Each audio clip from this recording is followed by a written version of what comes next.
Bonjour à toutes, j'espère que vous allez bien et que tout se passe bien pour vous. Je suis très heureuse de vous retrouver dans cette interview avec Anne-Claire Bochat. Bonjour Anne-Claire. Bonjour Marie. Alors, Bonjour, comme vous le bonjour. savez, j'ai pour habitude de dire que pour moi, la féminité est quelque chose qui doit être personnalisé, qu'il y a autant de manières de se sentir femme et féminine qu'il y a de femmes au monde, d'où ce projet vidéo où j'interviewe énormément de femmes pour qu'elles puissent justement nous délivrer leur manière à elles de se sentir féminine. Et donc, je suis très heureuse, Anne-Claire, que tu as accepté mon invitation. Merci beaucoup. Merci à toi, mais j'adore ce projet et pour moi c'est très important de travailler cette question-là, d'être une femme. D'accord. Bah, est-ce que tu pourrais commencer par te présenter? Oui, alors moi, que dire de moi? J'ai 49 ans, je cherche, j'ai 49 ans, j'ai trois enfants, je suis une artiste, mais je n'ai pas toujours vécu de mon art. Voilà, j'ai eu plein d'autres métiers. J'étais journaliste et professeure de français avant de réussir à vivre de mon art. Et maintenant, je suis pianiste, compositrice, peintre, écrivain. Je donne aussi des cours de chant et des cours de piano en réel et par Skype ou par Messenger, enfin voilà, les différents réseaux qui existent. Et voilà, du coup, je suis indépendante. Que dire d'autre? Je fais des tableaux plein de couleurs avec des bulles qui sont des tableaux énergisants et qui sont souvent réalisés pour la personne. C'est-à-dire qu'elle me parle de couleurs, d'énergie, etc. Et là, je viens d'en réaliser une que j'ai finie le 8 mars. Du coup, je suis très contente que je la finisse le 8 mars, cette grande aquarelle. Et c'est pour une femme qui souhaite écrire et qui n'a pas encore publié. Et du coup, je lui ai écrit Tu es puissante sur les quatre côtés pour qu'elle puisse avoir ce tableau devant elle et pour lui donner le courage d'aller jusqu'à l'édition de ses romans. Voilà. Waouh, c'est magnifique. Et alors, dis-moi, Ah oui, je suis contente. c'est quoi alors ta définition de la féminité? Raconte-nous. Alors, la féminité, déjà, c'est une histoire d'histoire. Alors, évidemment, comme je suis écrivain, j'aime les histoires. Mais la féminité, c'est déjà tout un passé qui est derrière nous et qui conditionne notre vie de femme de plein de manières. Euh, Évidemment, nos mères, nos grands-mères, nos arrière-grands-mères, nos arrière-arrière-grands-mères, elles nous ont légué une façon d'être au monde, une façon de s'occuper des autres. Il y avait une phrase de la femme de Barack Obama qui s'appelle Michelle Obama que j'aime beaucoup. Elle disait les hommes, c'est moi et les autres. Et les femmes, c'est les autres, moi. Et je pense que c'est un peu ça. Donc voilà ce qui nous a été légué par tous nos ancêtres femmes, c'est-à-dire de s'occuper des autres, de nos enfants, de nos maris et de plein d'autres personnes encore, parce que je connais des femmes qui n'ont pas de mari et pas d'enfants, mais elles s'occupent aussi beaucoup des autres. Et ça nous a été légué par toute notre ascendance, ou oui, ascendance, c'est ça, tous les gens derrière nous. Et après, c'est ce qu'on fait avec ça. C'est-à-dire que la génération qui m'a précédée, moi, c'est la génération donc, de ma maman qui est née en 49. Ce sont des femmes qui ont lutté pour l'égalité, ou en tout cas l'égalité des droits. Et moi, j'ai grandi avec cet héritage-là, avec une mère qui était féministe, qui voulait absolument pas être cantonnée au rôle de s'occuper de la cuisine et des enfants, qui a toujours travaillé. Et du coup, moi, j'ai grandi avec cette idée-là aussi. Et maman disait, une femme ne doit pas accoucher dans la douleur, c'est des bêtises, tout ça. La Bible, parfois, raconte des bêtises. Du coup, c'est un peu étrange de grandir avec ça. Mais du coup, après, quand je me suis retrouvée maman, déjà, j'ai tout fait pour ne pas accoucher dans la douleur. J'ai lu tous les livres possibles. Alors, je lis beaucoup et puis je lis très vite. Du coup, j'ai lu tous les livres pour accoucher sans douleur. Je dis pas que j'ai pas eu mal, mais j'ai accouché 3 fois sans péridurale, par exemple. J'ai l'impression d'être une warrior quand je parle à des copines parfois. Mais c'est vrai. Et, quand je me suis retrouvée maman avec le père de mes 3 enfants, c'est le même père, je me suis retrouvée cantonnée à ce rôle sans faire exprès en fait. C'est-à-dire que mon deuxième fils, j'ai dit je veux m'occuper de lui beaucoup plus que le premier parce que j'ai retravaillé à 2 mois et demi, enfin, quand mon bébé avait 2 mois et demi. Et le deuxième, j'ai dit non, j'ai besoin de m'occuper de cet enfant plus que ce qu'on m'a laissé faire pour mon premier. Et dès l'instant où j'ai dit ça, je me suis retrouvée cantonnée quasi femme au foyer à faire tout. Juste parce que j'ai dit ce bébé, je veux m'en occuper plus. Et là, il y a quelque chose qui s'est passé en moi.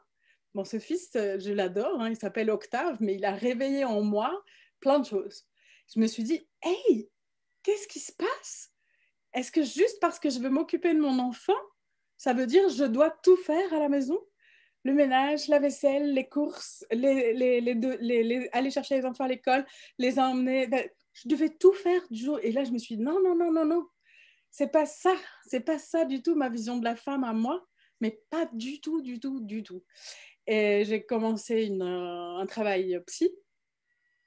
Donc, je sais, je suis longue, je vais essayer de faire plus court.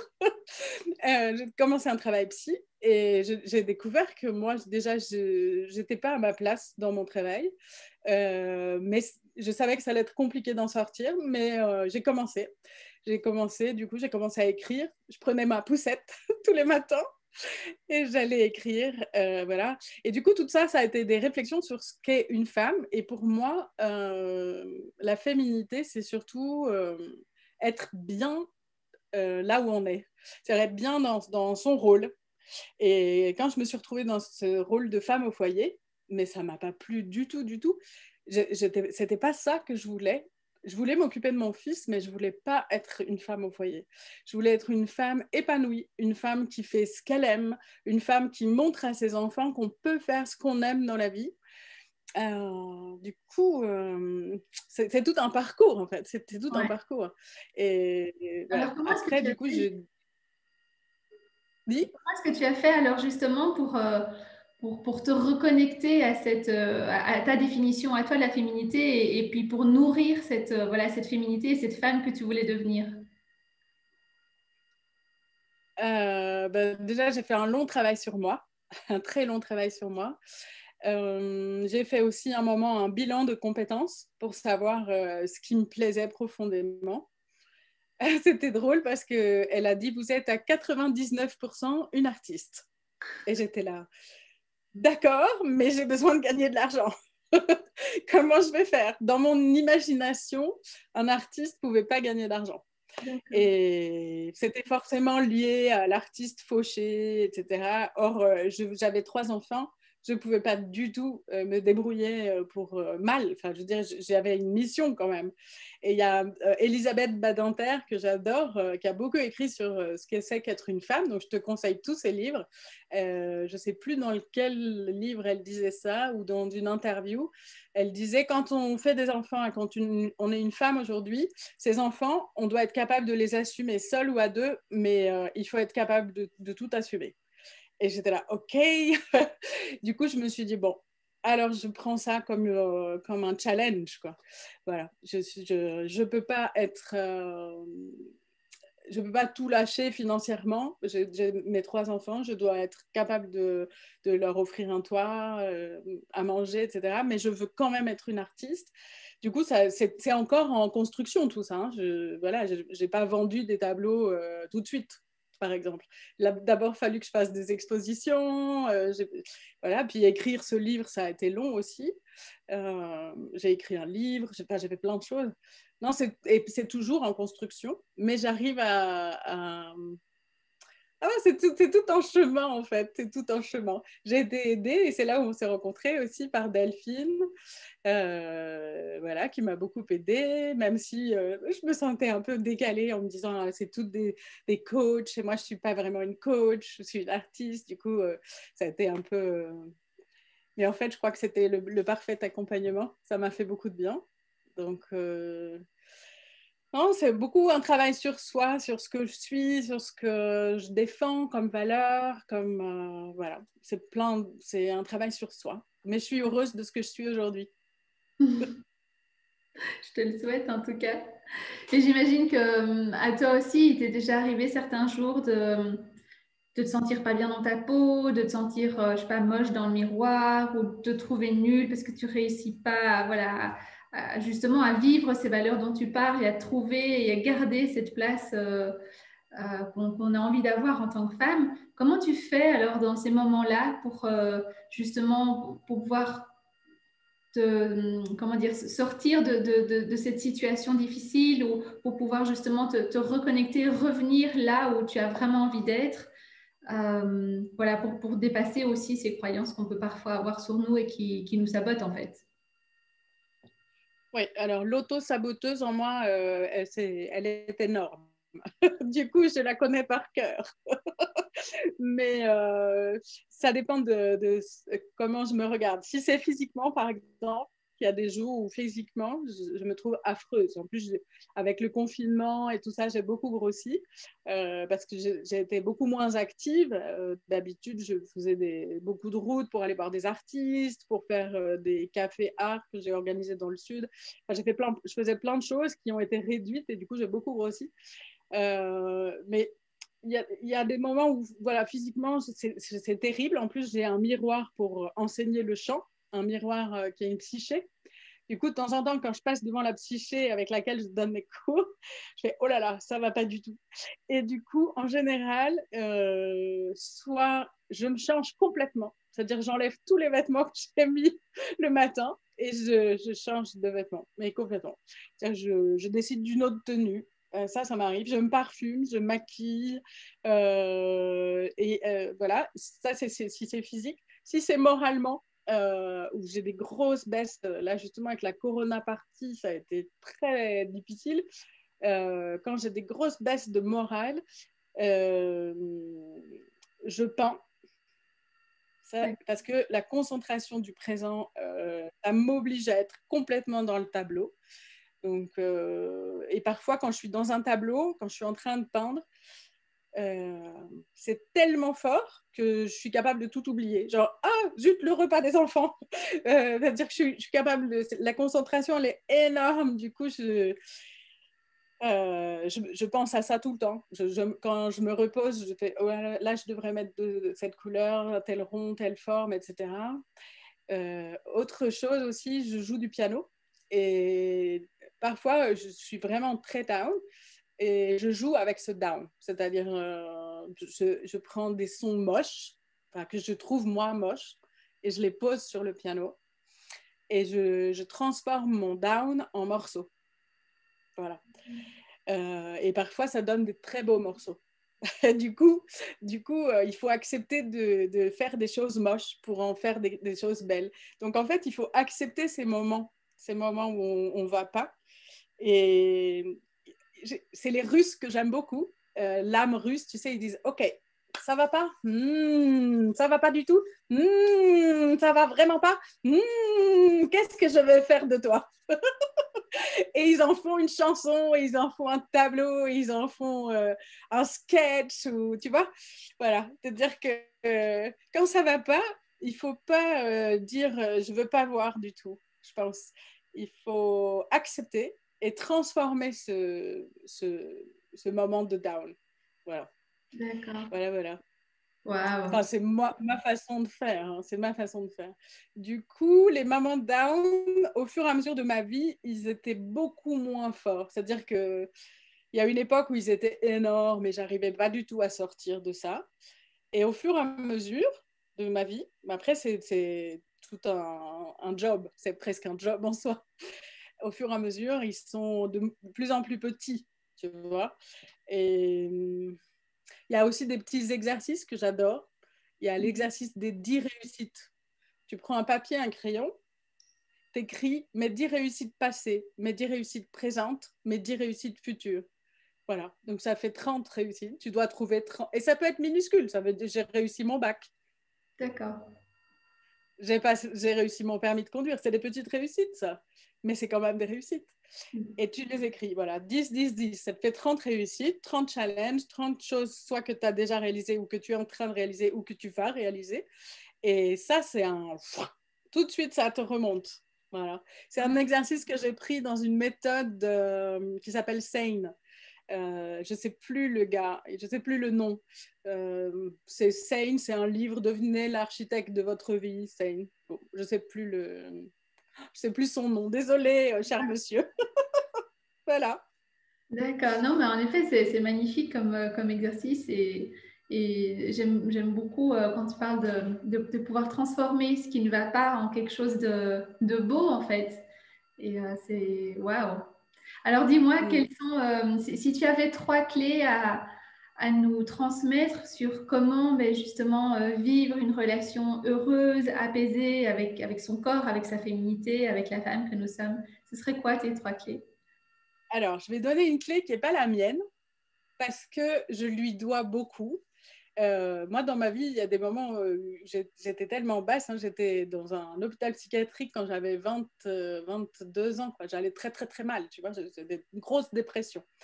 Et à ce moment-là, j'ai rencontré Sœur Emmanuelle. Et Sœur Emmanuelle, c'est une femme magique. Vraiment, pour moi, c'est... Et elle est venue faire une conférence avec toutes les femmes hospitalisées, donc en dépression. Voilà. On était un service de femmes et elle est venue nous faire une conférence. Et à la fin, l'infirmière ou le médecin, je ne sais plus, la personne qui l'accueillait, lui dit qu'est-ce que vous conseillez à toutes ces femmes qui ne vont pas très bien? Tu sais ce qu'elle a répondu? Dis-moi. Maquillez-vous, parfumez-vous, habillez-vous, soyez coquette. Soyez coquette. Même si vous ne vous plaisez pas, c'est pas grave. Mettez une jolie robe, mettez un peu de rouge, du mascara, du parfum et soyez coquette. On était toutes comme ça. On s'attendait à un conseil spirituel, tu vois. On s'attendait à quelque chose venu de Dieu. Et elle nous dit ça. Et pour moi, ça a été merveilleux. Voilà, je pleure même d'émotion rien que de repenser à ça. Ouais. Donc, je le dis, c'est pas de moi, c'est de Sœur Emmanuelle. Et je le fais encore. Voilà. Et je le fais encore. Voilà. Mettre une robe, mettre des boucles d'oreilles, me mettre du mascara, me recoiffer ou aller chez le coiffeur, par exemple. Ou, tu vois, voilà. Ça, c'est mon premier conseil. Mon deuxième conseil, euh, il est peut-être un peu plus difficile pour les femmes qui n'ont pas l'habitude, c'est de faire de la méditation. Mais je ne sais pas, il y a des femmes qui ont l'habitude de ça, d'autres qui n'ont pas du tout l'habitude. Si vous n'avez pas l'habitude, il faut le faire un petit peu. C'est-à-dire déjà ne rien faire pendant 3 minutes, c'est déjà beaucoup. Moi, maintenant, je le fais 20 minutes tous les jours, à minima. C'est mon minimum. Et ça permet vraiment de faire redescendre parfois des pressions, il y a eu des moments dans ma vie qui ont été très, très, très compliqués. Hein. Voilà, j'ai pas toujours été l'Anne Claire que je suis maintenant. Hein. Mais voilà, ça, c'est mon deuxième conseil. Aujourd'hui, il y a plein de tutos sur YouTube, sur n'importe... Voilà, vous ouvrez Google et vous écrivez méditation. Et voilà. Si on commence déjà à même 3 minutes par jour, c'est déjà énorme. Voilà. Et mon troisième conseil, c'est plus difficile. C'est plus difficile. Mais c'est de vous aimer. Oui, c'est-à-dire d'apprendre à vous aimer. Et si parfois ça, ça gratte un peu, ça cogne ou on s'aime pas, c'est d'apprendre à le faire. Et c'est Sonia Choquette qui dit ça. Elle dit de se regarder dans le miroir et de dire je t'aime. Et parfois, ça fait pleurer de dire ça. C'est-à-dire on se regarde dans un miroir et on dit je t'aime. Et parfois, ça peut être douloureux. Mais d'apprendre à se le dire, c'est déjà beaucoup. Voilà. Voilà mon conseil, mes 3 conseils pour être une femme. Écoute, ce sont des magnifiques C'est un conseils. peu facile. Non, mais ce sont des magnifiques conseils. Et effectivement, comme tu dis, le dernier Et sans doute pas, ou en tout cas parfois pas facile hein, de pouvoir se dire je t'aime, de pouvoir accepter en fait de s'apprécier plutôt que de toujours se flageller en disant je ne suis pas assez ou je suis trop ceci ou trop cela et juste de pouvoir s'accepter tel qu'on est. Mais effectivement, c'est parfois douloureux. C'est parfois douloureux. Oui, parfois c'est difficile, mais voilà. Il faut quand même. Mais justement, par rapport à ça, dans ces jours-là, justement, où c'est difficile, comment est-ce que tu fais, toi, pour dépasser ça et quand même essayer ou quand même y arriver?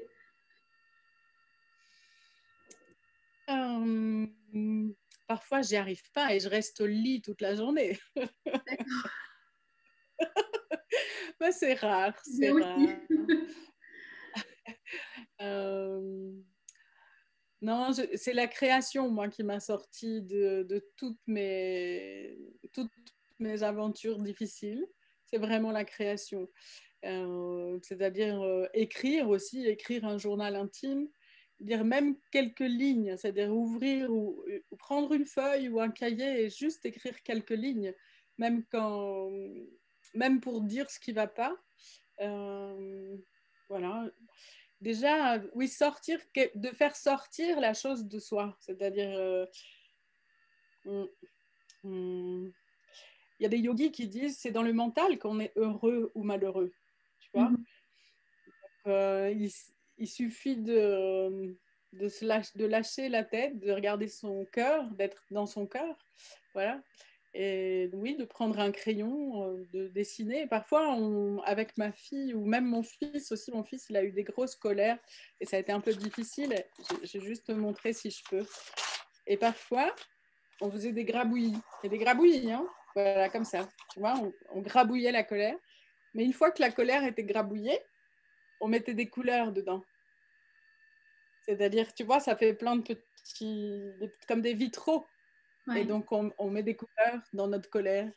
Et finalement, on transforme comme ça. Avec ma fille, je fais beaucoup ça aussi. Elle avait, à un moment, ça allait pas du tout. Je voulais la faire dessiner et elle écrivait caca boudin, caca partout, quoi. Donc, elle écrivait caca, caca, caca sur tout son dessin. Et moi, à chaque fois, je dessinais une fleur autour. Et au final, avec tout ce qu'on avait gribouillé, j'ai réussi à faire un éléphant. Et je l'ai mis dans sa chambre. Et je lui ai dit, voilà, ça, c'est pour te montrer qu'on peut faire des jolies choses avec tout. Même Ouais. avec les moments les plus... Ouais. Mais Voilà. waouh, quoi! C'est magnifique ce que tu nous parlais, ce que tu nous partages parce que, non, mais c'est vrai, parce que je crois qu'on a toutes ces journées où on se lève, on se trouve moche, on se sent pas bien, enfin, on sent qu'il y a quelque chose qui va pas, et puis du coup, on démarre la journée en s'étant un peu levé du mauvais pied. Et là, tu viens juste de nous donner une magnifique clé en se disant, bah, même ces jours-là, même dans ces moments-là, même avec du moche, on peut faire du beau, quoi. On peut changer les choses Ah oui. et changer du coup le cours de la journée aussi. Ouais. J'ai un très bel exemple de ça. Il m'est arrivé quelque chose de très dur. J'ai écrasé mon propre petit chat. Et là, j'étais effondrée de chagrin. Mais effondrée. Pendant 3 jours, j'ai pleuré. Je me sentais une criminelle. Et je pleurais, pleurais, pleurais, pleurais. Et puis, un moment de ces 3 jours, je me suis mise au piano. Et j'ai joué 2 notes. Juste 2 notes. Un demi-ton. Un sol et un la bémol. Tout le temps. Et de là est née ma première composition complètement écrite, c'est-à-dire j'ai tout écrit.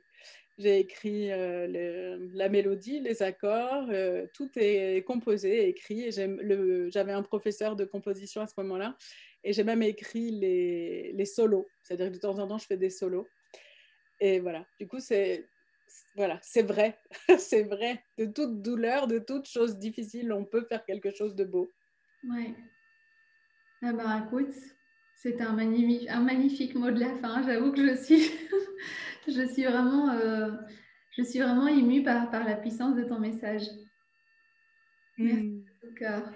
Si ça peut aider d'autres femmes, euh, tant mieux. Ouais. Bah écoute, oui, elles seront sans doute nombreuses à voir ces vidéos Et donc, c'est ça l'idée aussi de ce partage, c'est de justement pouvoir apporter des clés à chacune pour les aider quand c'est un peu plus difficile de se sentir féminine, quand c'est un peu plus dur de trouver sa place de femme. Parce qu'effectivement, voilà, il y en a beaucoup qui sont en perpétuelle remise en question ou qui ont du mal à s'y retrouver. Et donc voilà, c'était ça l'idée de ces clés. Mais Anne-Claire, un immense merci quoi, de nous avoir partagé un bout de ton histoire et de nous avoir partagé tes baguettes magiques pour justement se sentir plus à sa place et plus femme, plus féminine. C'est magnifique. Merci de tout cœur. Mais merci à toi, vraiment, merci. Merci de te connaître. Moi, j'aime tout ce que tu fais, vraiment. Et continue Marie. Continue. Continue. Je suis lancée, je crois qu'on va plus m'arrêter. C'est ça. Bien. Go, go, go, go, go. Ouais. En tout cas, toutes les femmes qui regarderont cette vidéo, cette interview, j'espère que les clés d'Anne-Claire vous aideront justement du coup à transformer les jours où ça ne va pas, les jours où c'est difficile, à transformer ces journées-là en de plus belles journées et des journées plus harmonieuses. Anne-Claire, tu as envie de nous donner le mot de la fin? Non, je prendrai un mot de Shakespeare. Life is a stage. La vie, c'est une scène. Voilà, prenons-la comme un jeu. Prenons-la comme un jeu. Voilà. Même si le jeu, parfois, fait mal un peu, mais prenons-la comme un jeu. Ouais. Eh bien, un tout grand merci pour tout ce que tu nous as partagé. Et on se retrouve très bientôt dans une prochaine vidéo. Merci Anne-Claire. Belle fin de journée. Bye bye.